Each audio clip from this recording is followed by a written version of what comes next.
What's up, H-Town and all around? OSG, the old soccer guy. I'm getting older watching the Dash play right now. Hey, got the deep dynamic Foxtrot with me tonight. Welcome back to the show, brother. Uh, do you feel like I do? Yeah, that was an experience. It definitely felt like it took longer than 2 hours.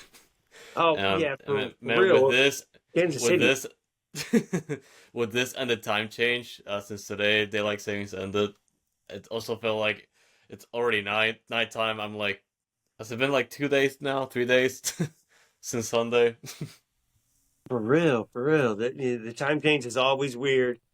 Hopefully they'll do away with it and this will be the last one. So we'll see. Or the next one will be the last one, whichever. Yeah, who knows? I just keep the time the same. Damn, man. We Yeah. rotate around the sun the same every year, so whatever. All right, man. Are you ready to get into this one? Let's Yes. About the game, maybe. Well, we have to talk about it. right. So I'll go ahead and tell the people where we're gonna get into this one. Thank y'all for listening. Thank y'all for coming into this is the Dash Dispatch. DTFO, go beyond. Get ready for Always. it. Here we are. All right, guys. So what we're gonna do tonight, guys and gals, by the way. So what we're gonna do tonight is we're gonna talk Ted Segal and Tim Howard at a press conference, Dynamo and Dash. A couple things came out of it. We're gonna talk about that. So we're gonna let you know stadium upgrades, new presence for next season, uh, and you know what did they say about the Dash? We'll go into that. Dash played Portland tonight on decision day. Even though it wasn't a decision for us, we could have kept Portland from doing what they did and finishing where they finished. We'll get into that. And then as we move on, we'll look into the NWSL, what they did today, all the games today. We'll look into the standings, how everybody finishes, what the playoffs are. We're going to give you our prediction, our final prediction. Who's going to win the NWSL Cup? Will it be the Kansas City Current? We'll both give you our answer later. You'll have to stay tuned and find out. And then, we'll talk about Foxtrot TV. Because that's who we are, and that's where we are right now as you're listening on, hopefully, well, not hopefully, as you're listening to your favorite platform where you follow all your favorite, you know, uh, podcasts. Thank you for listening. Welcome to and welcome back to the Dash Dispatch. Andres, let's go ahead and start it off with Ted Siegel and Tim Howard and the press conference they had this week. The ownership, media availability. A lot to talk about. They went through an hour of it. Most of it was Dynamo related per se, but let's just go ahead and start with the easy one and let's do the Shell Energy upgrades. One, we don't know if it'll be Shell Energy Stadium next season because I believe Shell Energy kind of changed their subsidiary or changed their title name or whatever. So we'll see what the title of the stadium will be next season. They didn't mention any of this, by the way. That's just me throwing that potato over there out of the potato gun. But Andres, stadium upgrades, fan experience. What did they say? What are the fans looking forward to? What is it? Anything worth even us caring about as fans? As fans, it should, because they definitely highlighted three things about when it comes to fan experience in the stadium, and I feel like this have been three things that not only have been hindering that type of fan experience, based on what I've seen over the years, but I feel like it's something that could definitely improve on a daily basis when it comes to just going to the games and just having a good time, not just Dynamo, but more so Dash. And I feel like the first one that people are gonna notice, even before coming into games, really, is just the frictionless entry. I believe it's gonna be the first one that's being applied in Houston. I believe this is not really like metal detectors, but No, that is true. By the way, they did say it's the first one of all the professional teams in Houston to get this system. So we'll see how it yeah, works. yeah, and we've seen it. I think you've seen it whenever we covered like Austin FC or Austin FC 2 games here in Austin, but it kind of just looks like metal rods sticking out of the ground, and you pretty much just walk through, and it's just it's just really like easy to just walk through and it kind of functions as a metal detector, but it's more advanced. There's a lot more technology in place when it comes to that, so that should improve fan entry because we've definitely seen times where like the lines were outrageous, and especially when there was like big games or a lot of people trying to get into the stadium, I feel it can definitely hurt that type of experience. But it's one of the things that, as they mentioned in the press conference, it's something that fans gave a lot of feedback. And I encourage you, if you haven't seen it already, you can watch the full media availability in in in the video that I post now, and also if you ever to see, I want to watch it on Foxtrot TV as soon as possible because there's a lot of stuff they announced, and I recommend checking it out. But it was that one.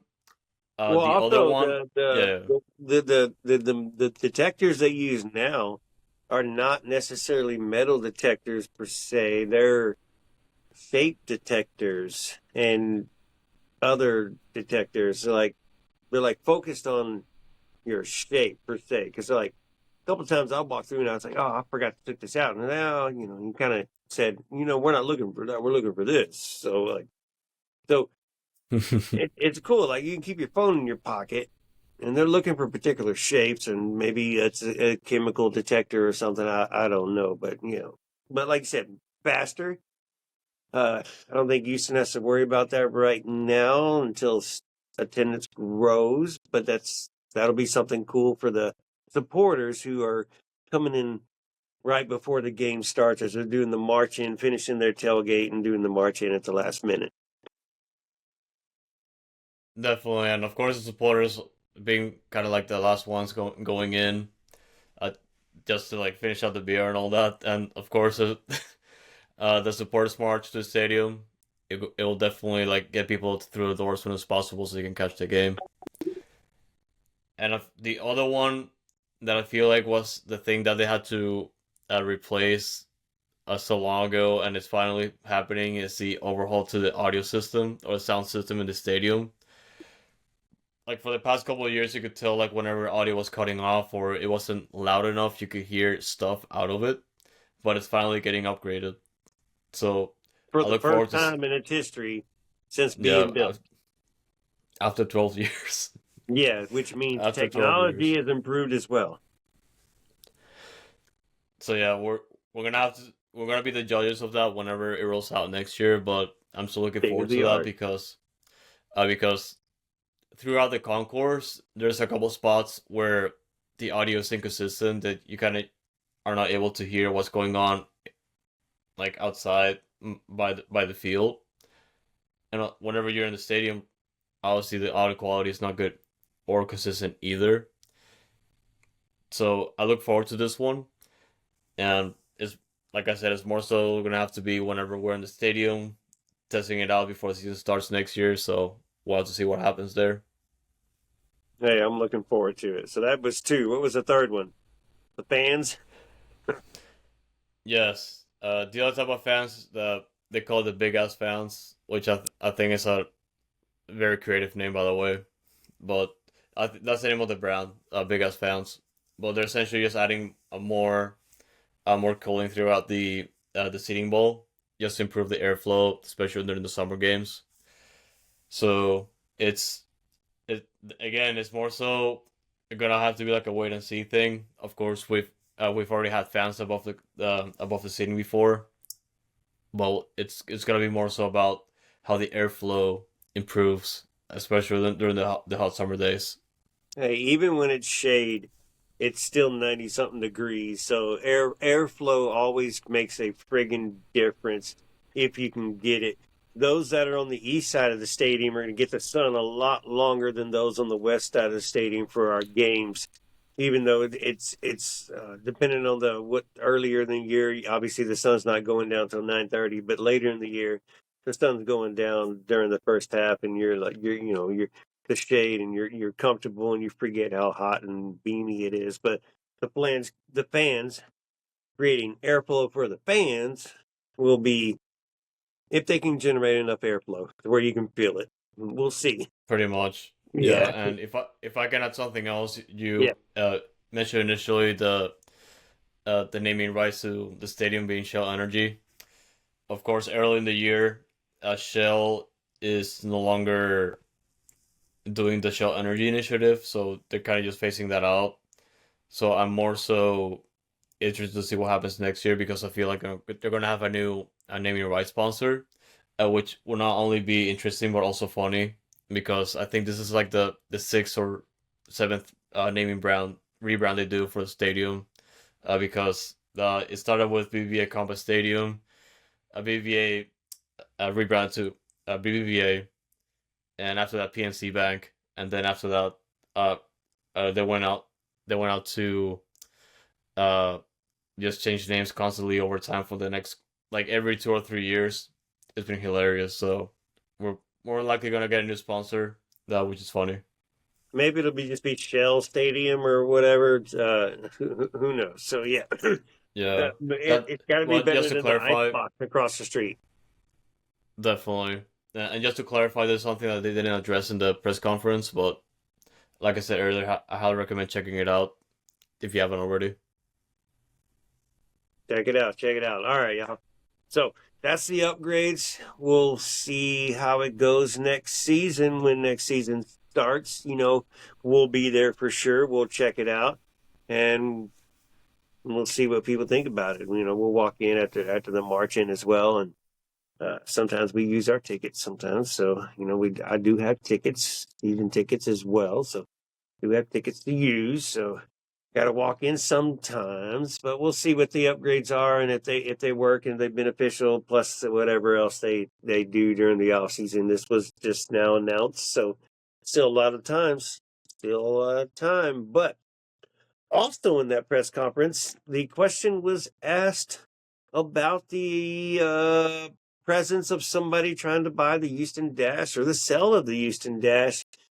And Ted Segal said, at this time, there are no negotiations going on.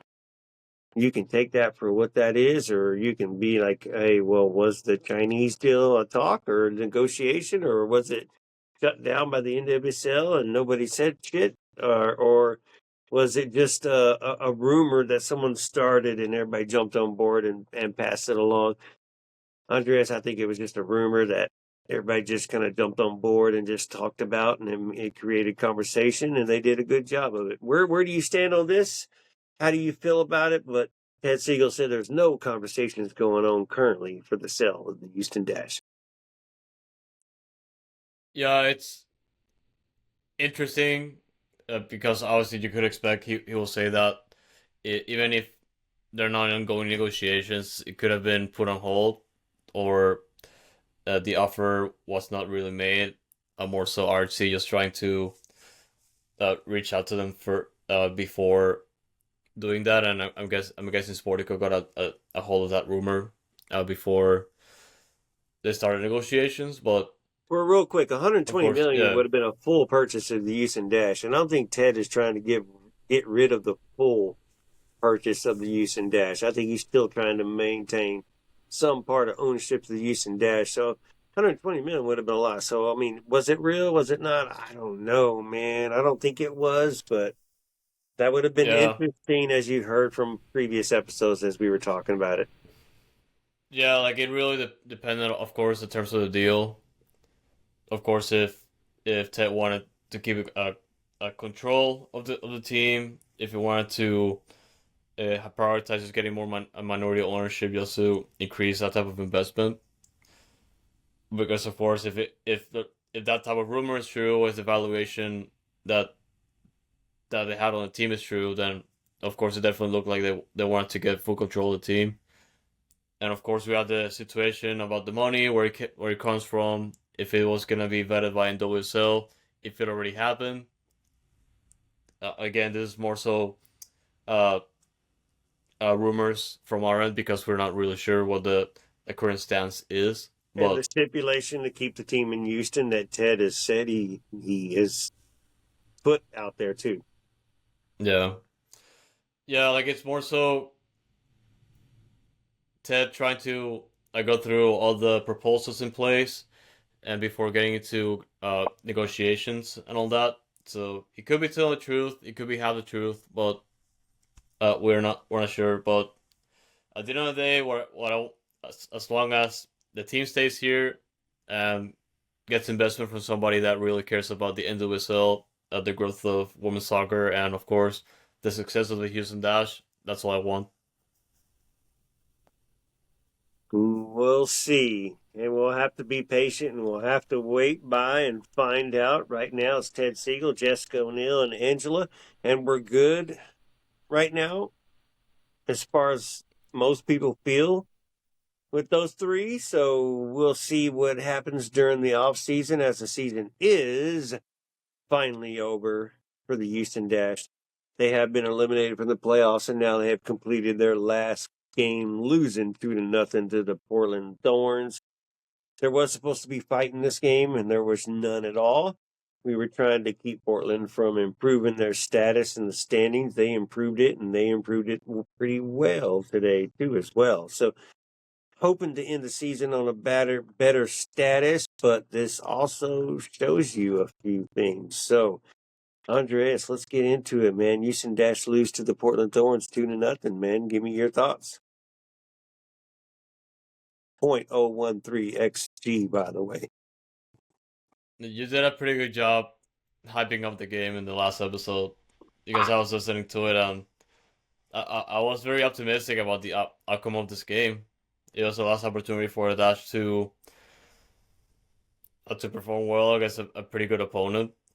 Of course, you already mentioned like Portland came to Houston and they gave us a beating, and I felt like in that game the Houston Dash didn't play. That was definitely a different team that could have done such a much better job. Of course, the game happens, and it more so gave me the impression that, of course, the team needed to work, which we already knew, but at the same time, it's been the things that have been killing the Dash this season. When it came to the most important games, trying to get as many points as possible, and then falling short from the first few minutes of the game. It's been annoying, honestly, but it highlights the problems that need to be solved in the offseason. A lot of problems that need to be solved during the offseason. A lot of improvements that need to be made during the offseason as well. So, I mean, today we just not proud of this performance at all. Nothing went right. They scored 3 minutes into the game. It was their first possession, too. 3 minutes into the game. Dash started off and kept possession at the start of the game. Got a shot off, too. And then they get the ball back first off and then counter and then score. Like, oh, my God. Here we go. Oh. Houston dashing us, man. But it didn't get any better.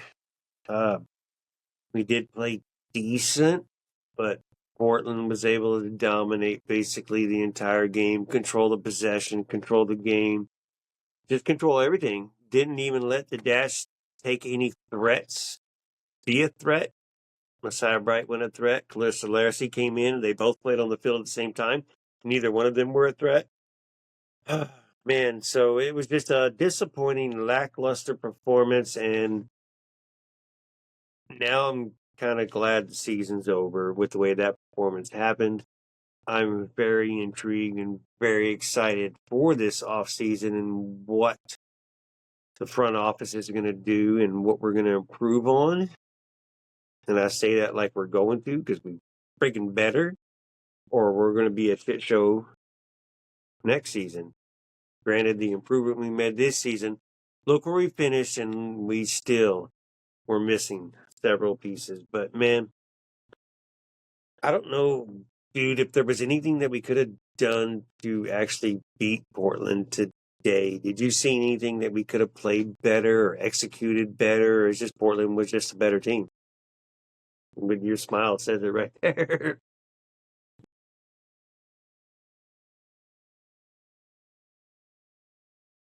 Oh, you're muted.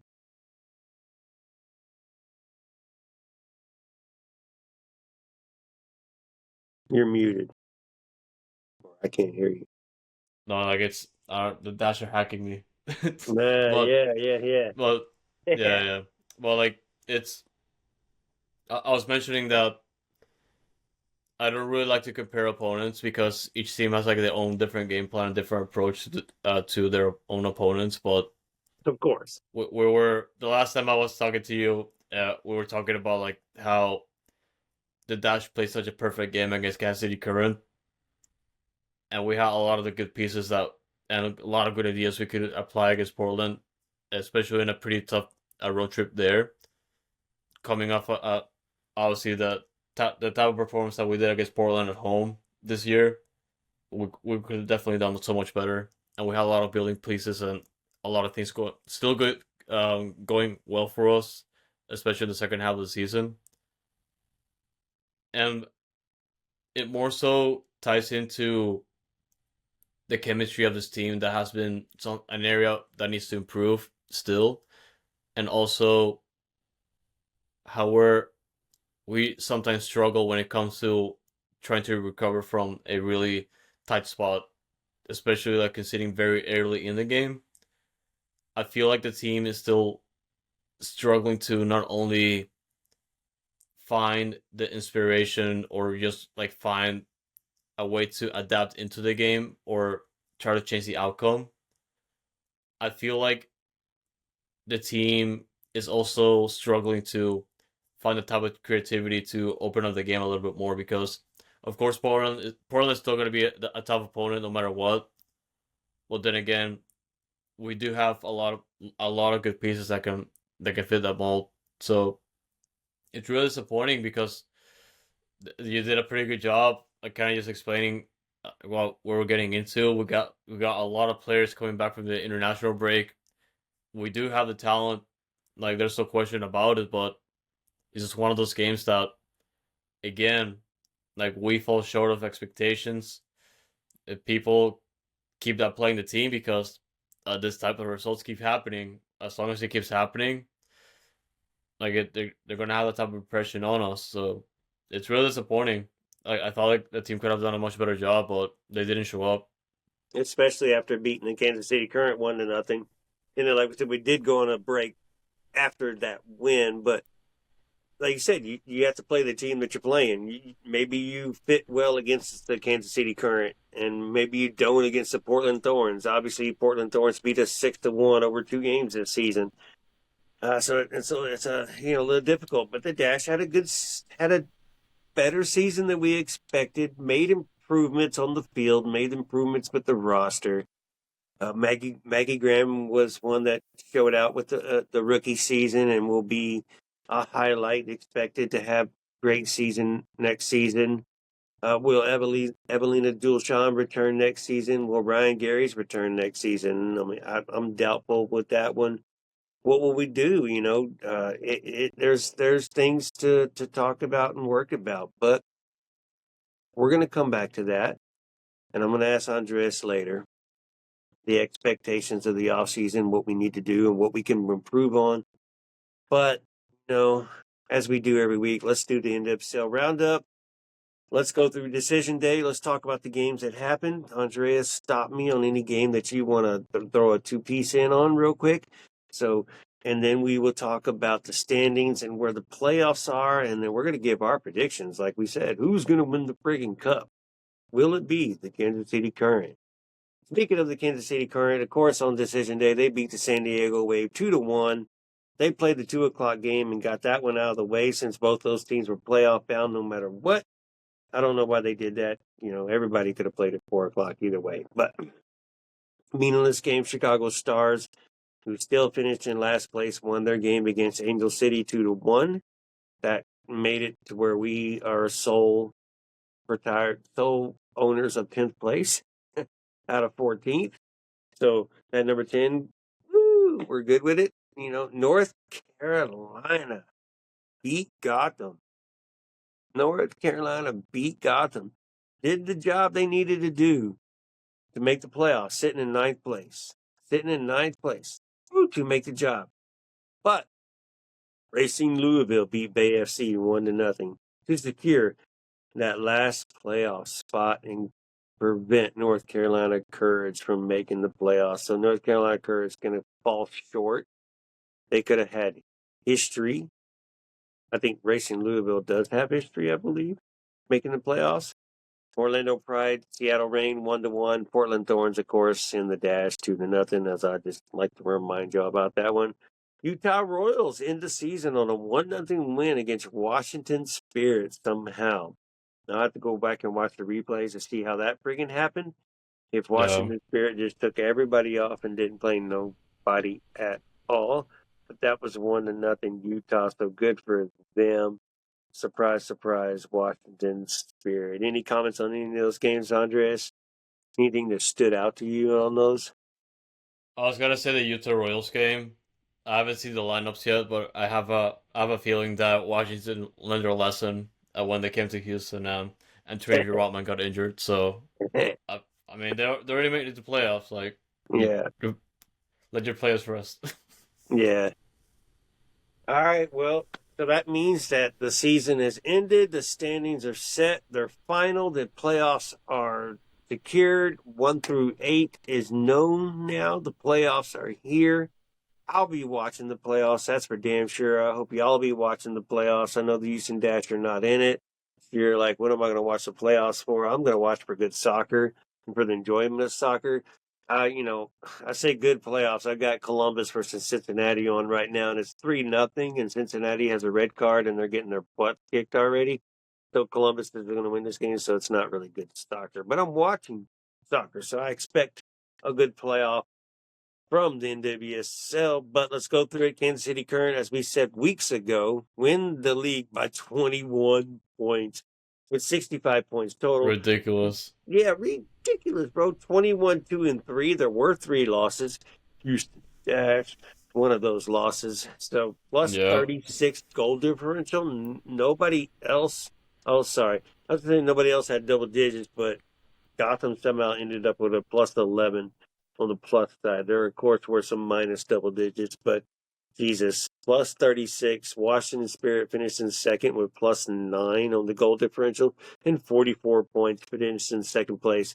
Portland Thorns, with their friggin' win, moved up all the way to third. Like we said, like I said on the last one, we could prevent them from enjoying that. They could have had a road game if we could have just pulled out a draw. But we gifted Portland with a friggin' win. They earned their win, by the way. And Portland finishes in third place now. Portland was a struggle the entire season. Like, it's slow start. I know going back, way back to the beginning of the season, we're like, Portland's a joke. They're missing a bunch of people. Everybody's just going to kind of go all the way. Injuries as well. And then now look at them now. Third friggin' place. So dark horse. Orlando Pride finishes in fourth with 40 points. Seattle Reign 39. Fifth place, San Diego Wave 36 points, or 37 points, sorry. In sixth place, Racing Louisville 37 points.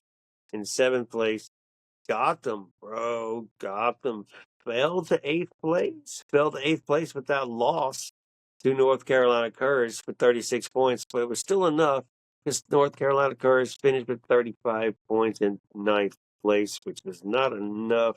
So Gotham finishes out in eighth.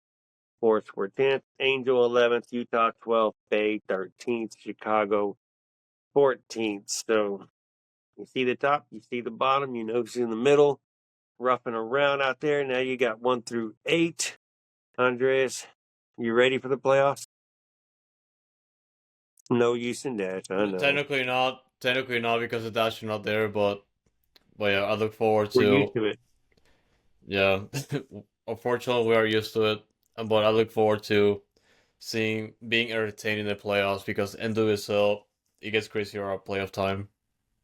You do get some damn bangers that come out of nowhere too. So, like I said, NWSL is fun to watch. It is good soccer. So I hope y'all watch it. So 1-8. Gotham gets to go to Kansas City. Man, that's gonna be a good one. And what a start. What a start to the playoffs with 8 being 1 being Gotham, who you did not, or I did not, and I'm sure a lot of other people did not expect to be the 8th seed. I expected 3, 4, 5. They're the 8th seed, so 8v1. Andres, real quick, KC versus Gotham. Who's winning that? I feel like that shouldn't even be a question, but All right, KC. yeah. Hey, I feel like this is a good opportunity. Gotham can do it. Gotham can do it. Gotham Yep. can do it. So Gotham can beat Kansas City. They can. They can. Washington Spirit will be hosting Racing Louisville. So that'll be a good one, expecting Washington to win. I'm sure you concur with that one. As you say, I don't have to ask. Portland Thorns hosting San Diego Wave. This one should be a good one, though. So where are you at on this one? Portland hosting the San Diego Wave, giving you no history what they did this season with each other. I think Portland takes it. I feel like San Diego's been inconsistent this year. Like Yeah. uh just on the games they've been playing, like they can play a good game for sure, but I still have to see it. So I feel like Portland takes it. I'm with you with Portland. By the way, Columbus scored again. Well, as we were talking about this, and it's 4-0. Oh, almost five. So close. Hell is real, dang. Seattle. I mean, oh, sorry. Orlando is going to host Seattle Rain. This one's going to be a pretty equal matchup right here, and I have no idea who's going to win this one at all. So Orlando versus Seattle Rain. So now you know the matchups. Now you see what happens. Now you know. Now you know that the schedule will probably come out tomorrow to what time, maybe later tonight to what time they're going to play and what network they're going to be on. So I hope y'all are paying attention. Just for the fun of it, like we said, obviously Dasher not in it. No, there may be a player playing for somebody who may end up as using Dash next season. You never know. There's free agents, there's trades, and all that good stuff.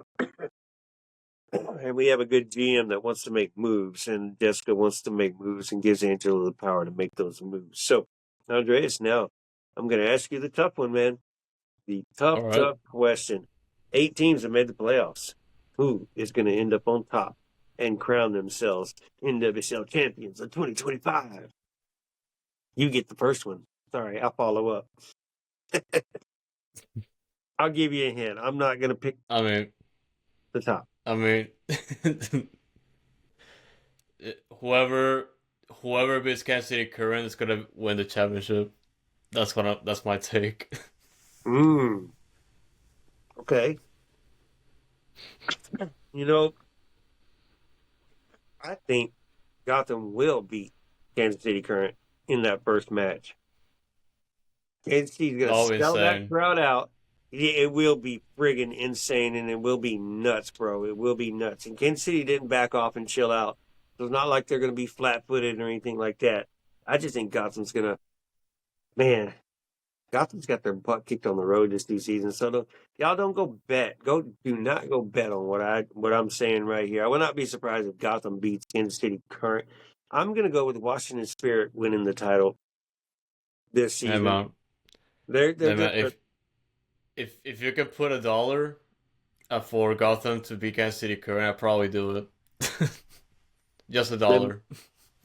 I mean, you can't. I mean, you can put a dollar. You can put a dollar, and you're going to get some money back on the return. So you risk reward, low risk, high reward. Go for it, y'all. Go for it. But like I said, I'm gonna pick Washington. I think Washington might be the best rounded team. Portland, as has been on a roll lately, they're probably rounded pretty well. I would not be surprised if they could win the title. I would not be surprised if Gotham finds a way to make a run and wins the title. Like you said, whoever beats KC could be the team that finishes that run. And then, as you say earlier, we go back to earlier in the show when you said who you play does make a difference. We can go out and beat Kansas City at home 1-0, but then go out and lose 2-0 at Portland and look completely shit. And like, how do you do that when you beat the best team in the league and then go out and perform like that in Portland? So the playoffs will be curious. Everybody expects Kansas City to win the cup. I kind of expect it, but I'm gonna take Washington, man. You sticking with KC for it? Yep. Yep. Um, KC and whoever beats Kansas City, if it comes out the other way. Right. Okay. Whoever knocks them out, that's who you're gonna inherit. Whoever knocks out the Yep. team that knocks out the team that beat the team you inherit. Okay. All right. That's it. Yep. All right, yeah. It's a survivor mode. All right, cool. Got it. Hey, y'all let us know who y'all think's going to win the NWSL title. I'm kind of curious to hear y'all comment below, comment on whichever platform y'all listen to, comment on Twitter, comment on IG whenever you see this. Tell us who you think's going to win the title, and is it going to be Kansas City? We will see. I'll be intrigued. I'll be watching. I'm watching MLS playoffs right now. They're trying to fight as well too. And this game's getting a little heated, but it's 4-0. You know, Cincinnati down a man too. So what do you expect? Get this game out the way. Move on. All right, Andres, offseason is here, man. As I said, I'm excited. I'm looking forward to this offseason. I have expectations. I have growth that's been promised to us. We're looking for something different to start next season. We do know about certain players that'll be here for next season. We do know what we have to build off of and who we have to build around of. What would you like to see? What do you or what are you expecting to happen first or during this offseason relatively quick? Or what would you like to see? Basically, that was a 3-parter. You answer it in whichever version you want to answer it in.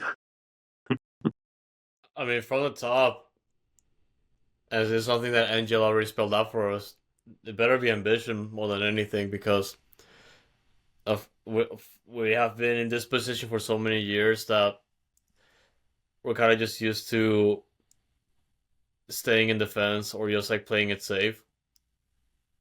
And I feel like we made so much progress this season that just letting it go to waste next year will not only be something that historically the Dash have been doing, but and one more time, it would just defeat like it will really give the fans a punch in the face again because we have been sold so many times for so many years that the team could just be improving. They have been putting up results, and the next year is just like a completely different story. And honestly, like this year for like the times the team has been really disappointing, and this last game just being an example of the things that the Dash need to improve on. The team finished out with 30 points. This is the most points they've gotten since 2022. Uh, by the way, this was historically the best season for the Dash. That was back in 2022. They finished with 36 points. We were 36 points away from tying that record. I mean, 6 points away from tying that record. And you can see like this season overall, like we're being very close to finishing out games with wins that could have potentially like broken that record. So we're definitely on the right track. We do have a project if you watch the games. It's just unfortunate that we're in this position now where we have to see the team, we have to see the club engage, take advantage of the opportunity and improve upon that. Because what happened after 2022, of course, we're not going to talk about the coaching changes, but we did not have a plan.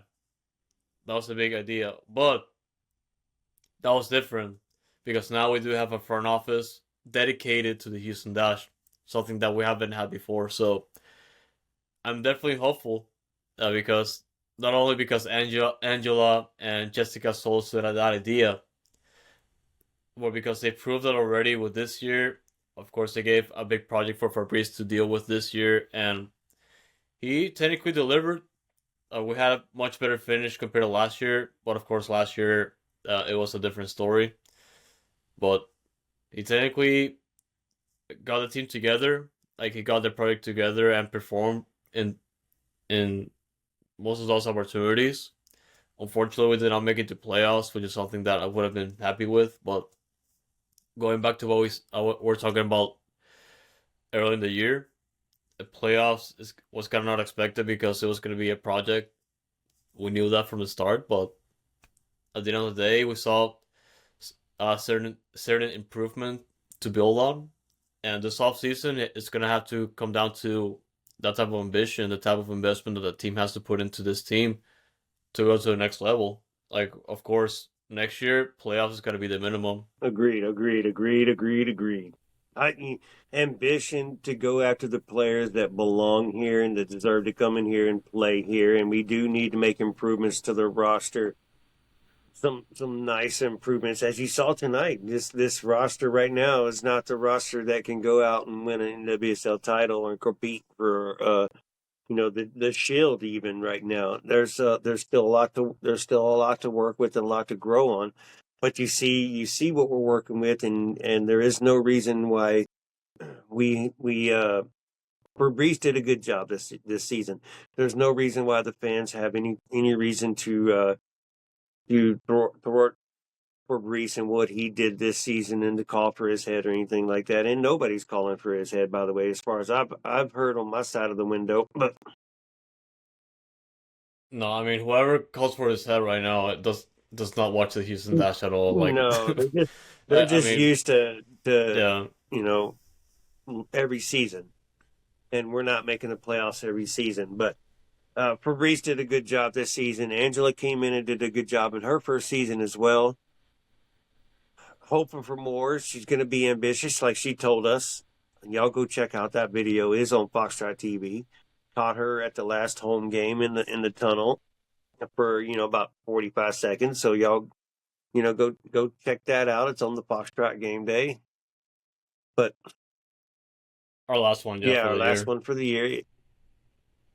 So man, I'm ambitious too. I mean, you have to believe them.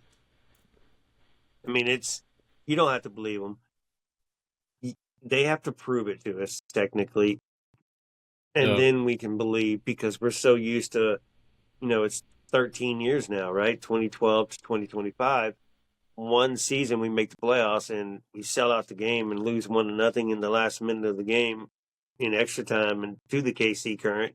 And basically that was the start of their friggin' dynasty that they're on the run of right now. So could have been a different story if we would have won that game. Mm-hmm. But man, so much to improve on. I need players to come in. I definitely still need a striker. 100% need a striker. Sorry, Messiah Bright, Clarissa Laracy. Maybe y'all are more of a forward type, one that plays behind the striker, but you play the two forward types, more like a cam. But I don't know, man. We got to be more dangerous. It looks like we have our back four for next season. You have the Yasmin Ryan. Maggie Graham will be back. Sheehan, Colaprico. Do you want to improve on them at all? You're gonna have to. You have that left wing though, left wing because you have no Ryan Garys. You have Kiki Van Zanten. Well, who will still be there? So where are we gonna improve? Where are we gonna bring our starters in to help our situation and make us more of a competitive team? And I don't know where it's gonna come from, how it's gonna come from. But like you said, got to be the ambition, man. Got to be the ambition. So I'm looking forward to the off season. I think you're looking forward to the off season. I think y'all are looking forward to the off season. So off season ends in the beginning of February, where preseason starts, and then the season is in the middle to the end of March for the opening day. We'll be at Coachella, as we mentioned in a previous episode. So that's basically when it is, and it'll be good competition. We'll see our players. We'll see good players competing. I'm ready. I'm excited, man. I'm looking forward to it. Wish we could have ended on a better note, but Andres, anything you want yeah. to add on the Houston Dash and anything? More so like what you said, we're gonna have to see the investment and the will of the front office to build upon what they worked on this year. Of course, disappointing that the season ended this way. We're hoping to see a better result from the Dash to start thinking about next year. But we're definitely gonna start talking about that whenever the roster options drop, for probably over the next few days, and we'll definitely analyze it in the next Yep. episode. But it's something to start thinking about.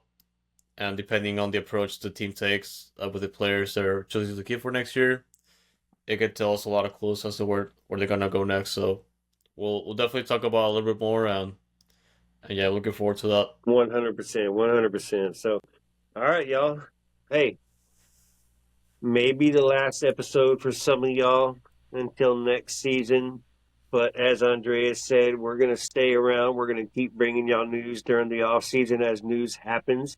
You may not hear from us every week, but you'll hear from us at least every 2 weeks so that there's some kind of acknowledgement that the radio signal still exists and that you don't find another place to go whenever we're sitting there slacking off. So there'll be enough news to talk about. We'll find something to talk about. We'll make something up to talk about. We'll try to intrigue you, but we'll talk about Houston Dash.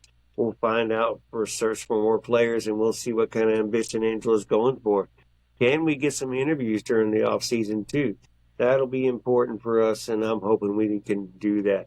Andreas, this is the Dash Dispatch. You know where you can find it on Foxtrot TV, but else, well, tell everybody else where else they can find it if they're listening for the first time, or they're listening on somebody else's phone or somebody else's TV right now, and this is their first time hearing it, or they haven't known or found our socials and they're just hearing us on YouTube because they popped up in front of their algorithm. Thank you, algorithm. But tell them where they can find us, bro. Of course, no, if you're new, listening or watching or returning, we always appreciate you guys. Thank you so much for sticking around, and for if it has to be Dash Dispatch, Noodle Time, Foxtrot Game Day. It's always just one of the things that we work on over the course of the season, let it be Dash or Dynamo. And if you're watching this, of course, that means you're in YouTube, our Foxtrot TV, our channel where we post our content on a weekly basis. And like Olachi said, our weekly release schedule might change during the off season because it really depends on what happens over the course of that week. But of course, like he said, we're gonna be updating you guys as much as possible and getting that content for you guys during the off season. And I'm sure whenever the roster options drop for the Dash, it's gonna be coming probably next week. Uh, hoping that the list gets released this week, of course, but that remains to be seen. But of course, we're gonna get that type of content out as soon as possible. We love doing this, and once again, thank you so much for sticking around this season. For the Dash and the Dynamo, like it's it's already been a season, man. Like it felt like it was February yesterday. Well, it's 2025, and now we're in November. Now we're in November. The cold weather is kicking in again. I mean, it's fantastic because I've been wanting to wear a sweater for the past 3 months, but it's finally happening. But well, yeah, man, off-season mode is here. Of course, like I said, Foxtrot TV is the best place to catch up to our content in video form. Make sure you are subscribed to the channel so you don't miss a video, and also make sure you're liking and giving us a comment for feedback or anything else that's on your mind relating to any of the teams that we cover. And also, whatever you listen to your own podcasts, we do have our presence there as well. Just search Little Time on whatever you listen, and we're gonna be there. If we're missing a spot, which I highly doubt, just let me know. We'll get that sorted out as soon as possible. And we do have a ton of things working in the background over the course of the off season, so make sure you are staying tuned to our social media at Dynamic Foxtrot. That's gonna be our handle for X, Instagram, and Blue Sky. We also have another handle on X called Nuno Tiempo, which is whenever just us two, making sure that we are keeping you guys informed as much as possible. And there's going to be a lot of updates in the offseason for both teams. And so make sure you are staying tuned because I feel like it's going to be a very busy offseason for both teams. So make sure you are staying tuned to that. And last but not least, we do have a lot of stuff in the works for you guys heading into next year. And we're going to be announcing it very, very shortly. So it's going to be awesome. I cannot wait to show you guys. But once again, we do thank you for your support over 2025. Like it's been a lot of work. We've been putting out a lot of videos, like not just that dispatch, but we've been uh, playing our own Foxtrot game day, and of course, our own original content which we're trying to build upon next year. So, once again, guys, thank you so much for your continued support. And 2026, man, Dynamo Dash, those World Cup. What else do you want? Let's go. Let's go. Hey, some international games too. So, hopefully we'll bring you. Who does Venezuela play on Friday next week? Australia. Venezuela versus Australia. We might possibly be at the game. We're still waiting on a media approval, but we would like to bring it to you. Either way, it's Venezuela, so I'm sure Andres is going to find a way to either watch the game or work the game in either way. But we're going to try to Yep. bring you different Foxtrot game days this season with international games. So there's an international game in the state of Texas, possibly. We're going to try to expand a little bit, and maybe if it's just photographs or whatever it is. I know Mexico goes to San Antonio here soon too, next week on a friggin' Tuesday. So kind of crazy, but on a Tuesday. But that's going to be that can't do that. Got to travel, but it'd be nice to make it in Mexico at the Alamo Dome versus I forget somebody, but try to bring you some more. So give you some more reason to follow and try to draw more of this Spanish following network as well. But like Andres says, more to come. Y'all got to follow. You got to keep up with us to hear what all the new Foxes will be happening, right? All the Fox babies or whatever, what are they, Foxlets or whatever they are. The family always grows. But man, this is the Dash Dispatch. Welcome back to the Dash Dispatch. Thank y'all for listening on whatever platform y'all listen to or listen on. That is the dynamic Foxtrot Andreas himself. I am OSG. I'm ready to throw those H's up. As Andreas likes to say, go beyond. Go beyond. All right, y'all. H's up. We'll see y'all soon. We will talk some more. Hopefully, y'all stick around. And if not, see us in Houston. Throw those H's up at us. Be nice to see y'all. Peace.